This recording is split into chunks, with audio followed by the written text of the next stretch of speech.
Good morning दोस्तों, मैं भूपेश जवांगन निखार कोचिंग सेंटर दिल्ली राजश्रम में आप सभी का हार्दिक स्वागत करता हूं। आज हम लोग मध्यकालीन इतिहास के सबसे जो लास्ट टॉपिक है मराठा साम्राज्य, इसका हम लोग विस्तृत अध्ययन करेंगे कि मराठा साम्राज्य के संस्थापक छत्रपति शिवाजी के बारे में पूरा जीवनी देखेंगे। उसके बाद जो शिवाजी के उत्तराधिकारी हैं उनके बीच क्या युद्ध हुआ है, कैसे उन लोग शासन चलाए हैं मराठा साम्राज्य को, कैसे उन लोग मजबूत करके रखे थे, ठीक है। और मुगलों का लगातार आक्रमण हो रहा था, ठीक है, कैसे उन लोग क्या है सामना किए हैं, इसका तमाम प्रकार का हम लोग विश्लेषण करेंगे दोस्तों। इसके अंतर्गत हम लोग जो है अष्टप्रधान, पेशवा, ये सब का अध्ययन करेंगे। तो आपके लिए ये वाला जो वीडियो है बहुत ही ज़्यादा इंपॉर्टेंट रहने वाले हैं, चाहे आप जो भी एग्जाम दे, CGPSC, CG Vyapam, UPSC exam तक पूरा इंपॉर्टेंट रहेगा। रेलवे SSC तो है ही एग्जाम। चलिए तो शुरू करते हैं हम लोग। मराठा साम्राज्य, ध्यान से देखिएगा, मराठा साम्राज्य की स्थापना कब हुई है? 17वीं शताब्दी, ठीक है।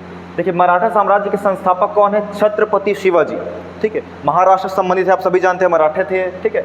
तो संस्थापक छत्रपति शिवाजी, इनका जन्म कब हुआ है? ठीक है, याद रखना है सन 1627 में इनका जन्म हुआ है दोस्तों, याद रखिएगा, ठीक है, ये बहुत इंपॉर्टेंट है। 1627 में इसका जन्म हुआ है इनका, और ये इनकी मृत्यु कब हुई है? सन 1680 में इनकी मृत्यु हुई है, ये याद रखना है। देखो ये जो सीरीज चल रहा है 16 चल रहा है, देखिए ध्यान से देखिए, 16वीं सीरीज चल रहा है 1600 वाला। तो कोई भी आपको सदी निकालना हो, शताब्दी निकालना हो, जैसे हम लोग अभी बात करते हैं, अभी जो 2025 चल रहा है और आप लोग बोलते हैं कि 20वीं सदी चल रही है कि 21वीं सदी, तो सभी का आंसर होता है कि 21वीं सदी चल रहा है करके। 21वीं कैसे होता है? कोई भी सन रहेगा, जैसे मान लिख लेता हूँ 1970, इसको कौन सा सदी बोलेंगे? ये जो सन को लेफ्ट साइड का दो जो अंक से संख्या बनेगा, कितना बन गया? लेफ्ट साइड के दोनों अंक को मिलाएंगे तो 20 बन गया।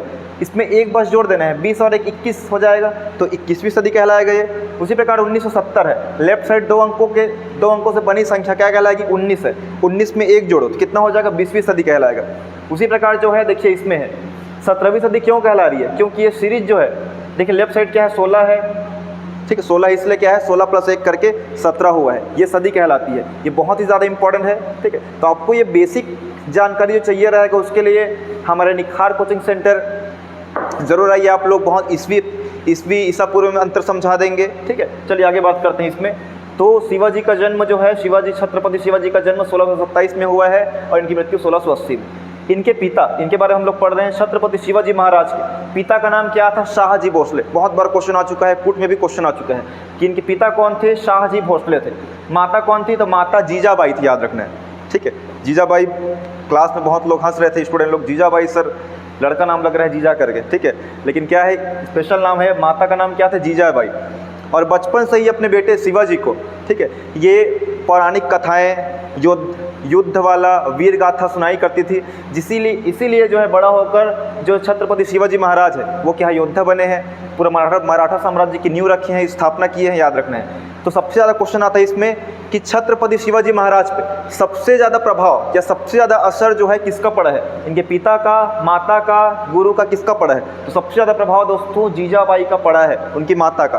क्यों पड़ा है? क्योंकि बचपन से वो क्या है, जब बचपना था इनका, छोटे थे, तब से क्या है उनको कहानियाँ सुनाती थी, वीर गाथा वाला कहानी, जिससे क्या योद्धा बन गए वो, ठीक है। इनके दादा कौन थे? इनके दादा, इनको याद रखना है, सैन्य शिक्षा देते थे, लड़ाई भिड़ाई वाला क्या है, शिक्षा देते थे, संरक्षक थे दादाजी, ठीक है, याद रखना है। कोंडदेव, इनके दादा का नाम क्या था? संरक्षक कोंडदेव। और इनके गुरु, आध्यात्मिक गुरु, जो नैतिकता शिक्षा देखते थे कि क्या सही है, क्या गलत है, क्या उचित है, क्या अनुचित, ये शिक्षा कौन देते थे? गुरु रामदास, याद रखना है दोस्तों। क्या नाम है इनका? रामदास है। और इन्होंने एक रचना लिखी है जिस रचना का नाम है दासबोध। बहुत इंपॉर्टेंट है कि दासबोध रचना के रचयिता कौन है? तो गुरु रामदास है। और रामदास किसके गुरु थे? तो शिवाजी के गुरु थे, ये याद रखना है दोस्तों। उसके बाद हम लोग बात करें शिवाजी का जन्म कहाँ हुआ है? तो शिवाजी का जन्म हुआ है, महाराष्ट्र तो राज्य है, उसके अंतर्गत शहर है पुणा जिला है, ठीक है, पुणा शहर है, उसके अंतर्गत शिवनेरी नाम की जगह पे हुआ था। तो क्वेश्चन डायरेक्ट आता है कि छत्रपति शिवाजी का जन्म कहाँ हुआ है? तो आपको एग्जैक्ट लगाना है शिवनेरी नामक स्थान पे। उसके बाद बात करें इन्होंने कौन सी पद्धति अपनाती थी? युद्ध पद्धति। तो युद्ध पद्धति का नाम है छापा मार गोरिल्ला पद्धति, ठीक है ना। इसमें जो है पूरा घेर लिया जाता है दुश्मनों को, ठीक है, इसमें गुप्त रूप से पता किया जाता है कि सैनिक कहाँ, ये सब हम लोग विस्तार से पढ़ चुके हैं, ठीक है। तो युद्ध पद्धति, छापा मार गोरिल्ला पद्धति, इनकी ये पद्धति थी, युद्ध वाले यही टेक्निक अपनाते थे युद्ध करने के लिए। इनकी भाषा क्या थी? तो मराठा की भाषा क्या रहेगी? मराठी भाषा रहेगी, ये ध्यान में रखना है। लिपि क्या थी? लिपि दोस्तों याद रखना है, CGPSC में क्वेश्चन भी आ चुका है। लिपि इनकी मराठा की लिपि क्या थी? मोडी लिपि थी, याद रखना है, ठीक है, मोदी नहीं है, क्या है? मोडी है। अभियान इन्होंने कौन कौन सा, देखिए छत्रपति शिवाजी ने क्या है, हर राजा महाराजा जो है अभियान तो करेगा, अपना साम्राज्य का विस्तार करना चाहेगा।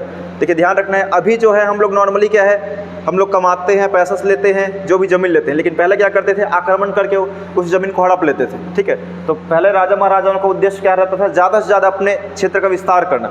अभी भी हम लोग विस्तार करना चाहते हैं, लेकिन हम लोग क्या है, लीगली रूप से करते हैं। ठीक है, ऐसा हम लोग डकैती ये सब नहीं करते हैं। ठीक है, लड़ाई या युद्ध नहीं कर सकते, दूसरे से युद्ध नहीं कर सकते हैं हड़पने के लिए।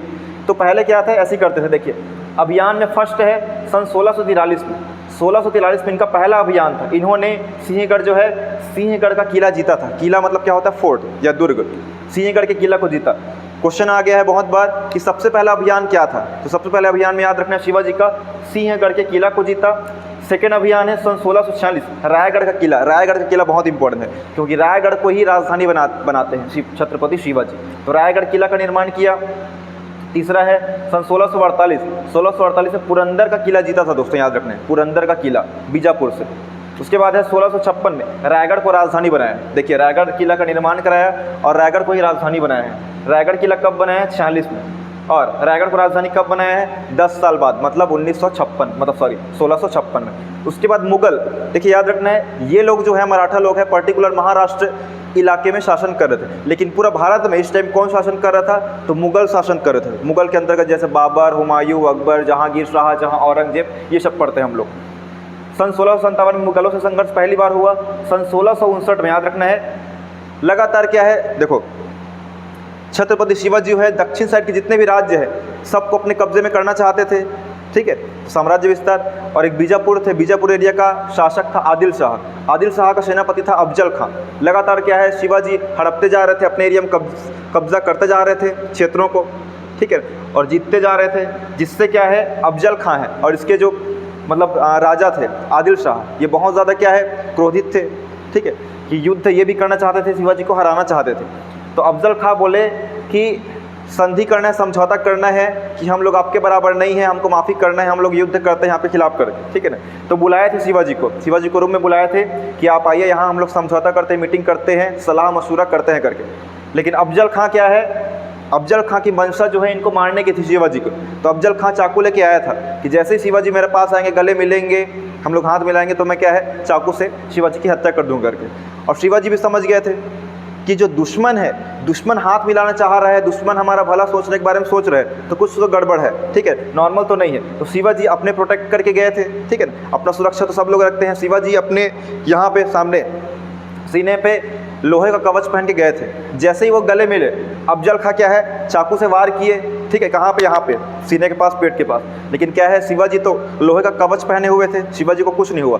फिर शिवाजी भी अपने तैयारी रखे, शिवाजी भी चाकू रखे थे, तो चाकू से क्या है, इनकी हत्या कर दिया तलवार से। याद रखना, किसकी, अफजल खां की। अफजल खां इसको मारने गए थे, ठीक है, धोखेपूर्वक। ठीक है, तो लेकिन शिवाजी ने इसकी हत्या कर दी, अफजल खां। याद रखना है 1659 में। उसके बाद सन 1660 में याद रखना है, मुगल। ठीक है, लगातार शिवाजी क्या है, उत्तर भारत इलाके में भी शासन कर रहे थे, मतलब साम्राज्य का विस्तार करने के लिए युद्ध करते थे। ठीक है, तो औरंगजेब ने, इस टाइम याद रखना है, औरंगजेब का शासन चलते रहता है। ठीक है, औरंगजेब का शासन जो चला है 1658 से लेकर सन 1707 तक। तो सन 1660 में औरंगजेब शासक बना। औरंगजेब को क्या है, इनसिक्योरिटी महसूस होने लगा। ठीक है, शिवाजी से क्या है, थोड़ा सा इनसिक्योर हुए वो, कि शिवाजी क्या है, पूरा साम्राज्य को विस्तार कर रहे हैं अपना, हम लोग का क्या होगा करके। औरंगजेब चिंतित थे। तो औरंगजेब जो है अपने सेनापति शाइस्ता खां को शिवाजी पर आक्रमण करने के लिए भेजे थे। ठीक है, लेकिन शाइस्ता खां हार गए। याद रखने, शिवाजी जीत गए। शाइस्ता खां जैसे ही क्या है, मराठा साइड, मतलब महाराष्ट्र में हार के वापस गए दिल्ली या आगरा गए औरंगजेब के पास, तो औरंगजेब ने उनको भी मार दिया, क्योंकि आप क्या है, मेरे को ऐसे, ठीक है, कायर या जो क्या है, जीत नहीं पाता है, ठीक है ना, वैसे मेरे सेनापति नहीं चाहिए करके। ठीक है, तो शाइस्ता खां की हत्या क्या है, उनके राजा ने ही कर दी, क्योंकि शाइस्ता खां को शाइस्ता खां को भेजा था शिवाजी को मारने के लिए, लेकिन शाइस्ता खां इनको मार नहीं पाए, उल्टा क्या है, हार के आ गया। इसलिए औरंगजेब क्या है, गुस्सा आ गए, मेरे खाने वाले पसंद नहीं करके। ये ध्यान में रखना है। उसके बाद याद रखना है, देखिए छत्रपति शिवाजी ने सन 1664 में सूरत पर आक्रमण किया था, और सूरत के बहुत सारे एरिया को क्या है, जीत गए, और वहाँ से बहुत सारे धन संपत्ति लूटकर ले आए अपने पास। उसके बाद सन 1665 में देखिए औरंगजेब चल ही रहा था। औरंगजेब अपना एक सेनापति भेजे थे, शाइस्ता खां। शाइस्ता खां तो हार के वापस आ गया था। उसके बाद एक दूसरा जगह शासन कर रहे थे, उसको भेजे। ये जय सिंह जो है औरंगजेब का ही आदमी था, औरंगजेब का ही सेनापति टाइप था, तो जय सिंह को भेजा। लेकिन जय सिंह क्या है, बहुत ज़्यादा स्ट्रांग था। जय सिंह ने इनको हरा दिया शिवाजी को, और समझौता के लिए, संधि करने के लिए बाध्य कर दिया। और ये संधि क्या कहलाती है, पुरंदर की संधि कहलाती है। ये कब हुई है, सन 1665 में हुई है, पुरंदर की संधि। इसमें क्या है, शिवाजी और जय सिंह के मध्य क्या है, समझौता होगा। और इस समझौता के तहत क्या है, शिवाजी को बुलाया गया था संधि करने के लिए, हम लोग समझौता करेंगे, आप आगरा आइए करके, ठीक है। तो सन 1666 में शिवाजी आगरा गए, औरंगजेब के दरबार में, जो मुगल शासक था उसके दरबार में शिवाजी आगरा गए। लेकिन उनका ठीक से सम्मान नहीं किया औरंगजेब ने, ठीक है, उनका अपमान किया शिवाजी का, ठीक है। इससे क्या है, शिवाजी उनको कुछ बुरा भला बोल दिया औरंगजेब को, और जिससे औरंगजेब जो है उनको कैद में कैद कर लिया शिवाजी को। शिवाजी जैसे तैसे क्या है, भागने में सफल रहे वहाँ से, आगरा से। फिर कहाँ आ गए वो, अपने महाराष्ट्र इलाके में आ गए, पुणे साइड रायगढ़ इलाके में आ गए। अब क्या है, जो शिवाजी और जो जय सिंह के मध्य समझौता हुआ था, ठीक है ना, किसमें जो शिवाजी ने जीता था बहुत सारा क्षेत्र मुगलों का, ठीक है, अन्य क्षेत्र मुगलों का जीता था, वो क्या शिवाजी को वापस करना था, वापस भी कर दिए थे वो, शिवाजी ने औरंगजेब को लौटा दिया था। लेकिन औरंगजेब ने ठीक व्यवहार नहीं किया शिवाजी से, इसीलिए शिवाजी वापस गुस्सा गए, और जितने क्षेत्र पे उन्होंने संधि किया था उनको दे दिया था, उस क्षेत्र में फिर आक्रमण किया और बहुत सारे क्षेत्र को वापस पा लिया शिवाजी ने। ये याद रखना है।